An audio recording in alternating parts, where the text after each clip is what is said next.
So in today's video we're doing a different automation script, and this one is going to drive the train from the siding over to Peel Station Platform 2. So I'll just start the script now. So you heard the turnout here being adjusted and the train coming into the siding, and here it'll have to wait when it hits the spot detector here. The turnout will be adjusted, the signal goes green, and the train now can move off. Now, as it goes past the brewery, it's coming up against this signal here is on red, and it's stopped. It's actually using a spot detector to stop at this moment, and then I can make it eventually so the signal will be triggered from another place. Then the train can go through the mountain, and then it gets slowed down as it comes on its route. Then as it comes past this signal, the signal will go red.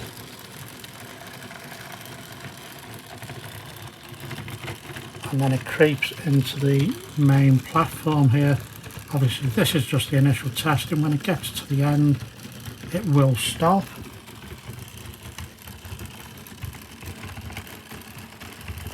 Obviously I can adjust these speeds.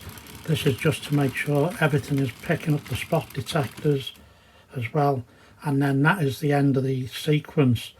Obviously I would then have a reset where it would go back to where it needed to be for the next bit of automation.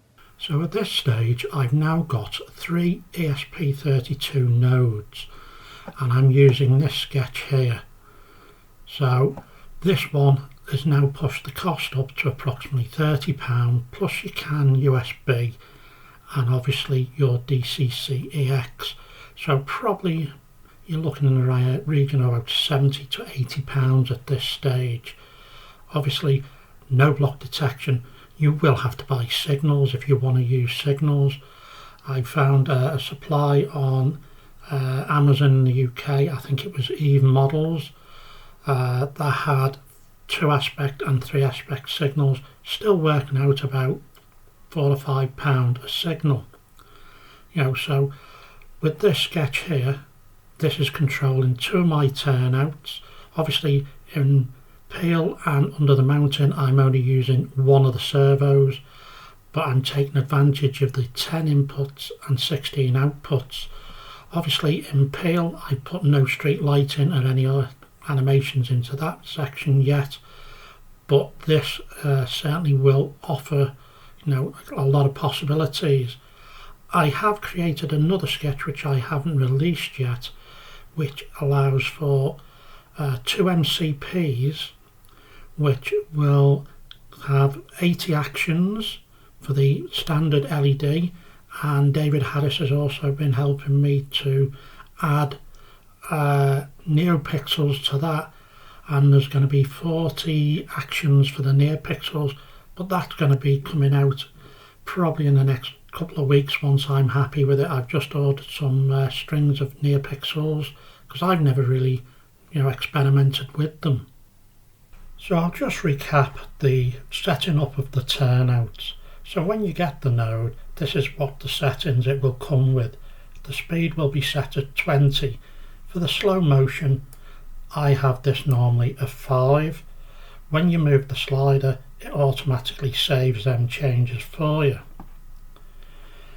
Next, we've got the 2 tabs for the 2 turnouts or servos. We've got pin 32 is servo 1 and pin 33 is servo 2. Obviously you've got your location that you can put in here.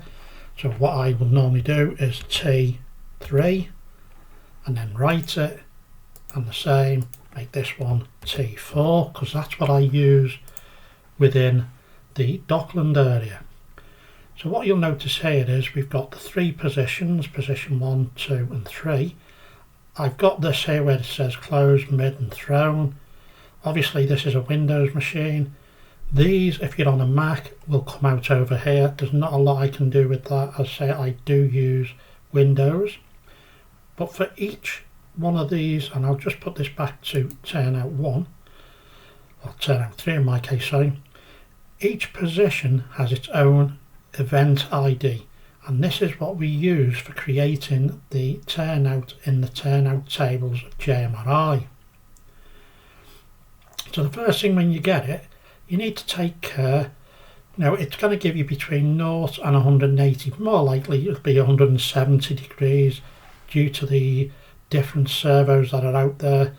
So you can get a lot of movement, and because of this you need to take care, and you also need to make sure you power your servos from a separate 5-volt power supply.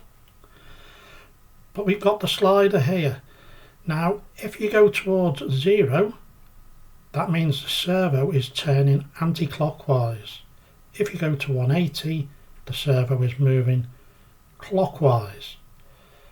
Now I usually recommend people start, so position 1 is going to be your closed position. I would suggest you start off with a number around 85 and then click right. You could do this with the slider, and you have got fine control movement of the slider by using your up down arrow keys. But as I say, you need to take care, especially if you're in a smaller gauge like N gauge where your amount of movement is very small. So you would set that. If you're using the slider, the servo will move straight away when you do that. Obviously if you tighten it into here, it will not. So to get it to move the servo for you, you have to use the more and trigger, and that just sends the event and it tells the servo to move for you. Obviously you would set your position 3 for your closed, thrown, sorry. So I'll just move that by this just for demonstration purpose. I'm doing this on my laptop downstairs rather than up in the loft. So you'll see we've got a number of other events. So we've got the servo has reached its closed position, in other words moving towards position 1. Another event gets sent out automatically for thrown.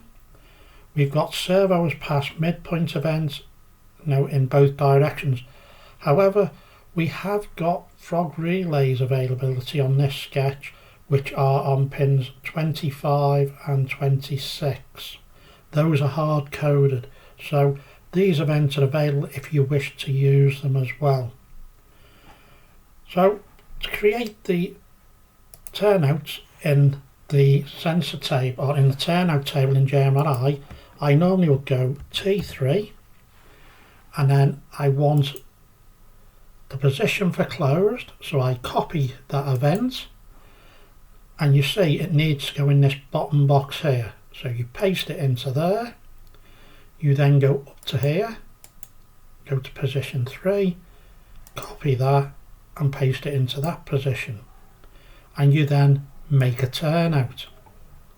Now when we go to JMRI and we go to Tools, Tables, Turnouts, you'll now see we've got, if I just expand this a little bit, obviously everything is event numbers, but we now use the username within our JSON script. So that's how we get that information that you've seen, or you will see in the example for this video once I add it to the other GitHub repository. So hopefully that has shown you just how we can set up the different things.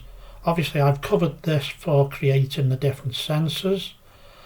Even though it says in all there, it actually will appear in here as well. So anyway, thank you for watching. Bye for now.